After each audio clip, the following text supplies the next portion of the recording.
দুই ম্যাচ হেরে সিরিজ বিসর্জন দিয়ে মান সম্ভ্রম ইজ্জত সম্মান সব খুইয়ে বসেছিল টিম টাইগার্স। কাল শেষ ম্যাচটি নিতান্তই মুখ রক্ষার, আর সেই খেলায় দাপুটে অনায়াসে 10 উইকেটে জয়ের পরেও প্রশ্ন জাগা স্বাভাবিক, সৌহার্দ্যের ম্যাচ ছিল না তো?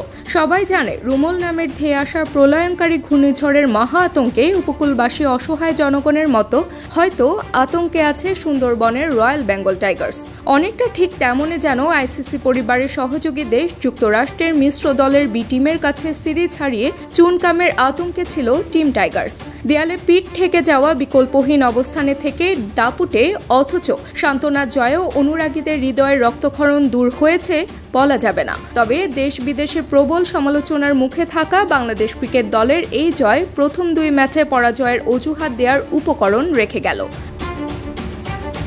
বাংলাদেশে একটি কথা বলা হয়, একই কলিকাল বিড়াল চাটে বাঘের গাল।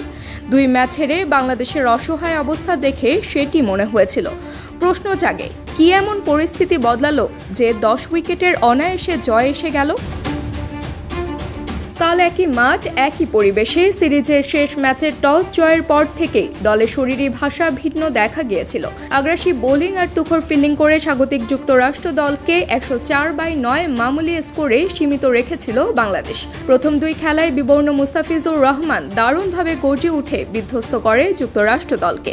জবাবে সৌম্য সরকারের ব্যাট করতে নেমে তরুণ তানজিদ তামিম 8.2 ওভার 2 বলে 10 উইকেটে ম্যাচ জয় করে। এই জয় হতাশাগ্রস্ত বাংলাদেশ দলকে নিঃসন্দেহে বিশ্বকাপে ভালো কিছু করার রসদ যোগাবে, কিন্তু একই সঙ্গে প্রশ্ন যোগাবে, খেলাটি নিয়ে অন্তরালে কোনো দুতিয়ালি হয়নি তো?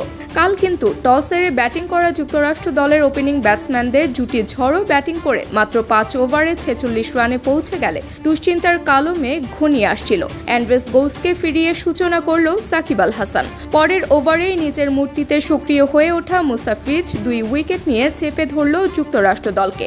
রক্তের স্বাদ পেয়ে দুর্দান্ত আক্রোশে ঝাঁপিয়ে পড়ল বাঘ বাহিনী। এক প্রান্তে লেগ স্পিনার রিশাদ হোসেনের কিপটে ভেলকি, অন্যদিকে কাটার মাস্টারের আগ্রাসী বোলিংয়ের মুখে তাসের ঘরের মতো ঝরে পড়েছে স্বাগতিক দল। এমনটি হওয়ার কথা ছিল প্রথম 2 ম্যাচে, হয়নি কেন সেটি নিয়ে অবসর সময়ে গবেষণা করতে পারে যুক্তরাষ্ট্রের বিভিন্ন বিশ্ববিদ্যালয়ে অধ্যয়নরত মেধাবী বাংলাদেশি তরুণীরা। বিকশিত হতে থাকা তরুণ তানজিদ তামিম এবং সৌম্য সরকার ইনিংস খেলে যে বিক্রম দেখালেন তার 50% দেখাতে পারলে আগের 2 ম্যাচে লজ্জাজনক পরাজয় হতো না।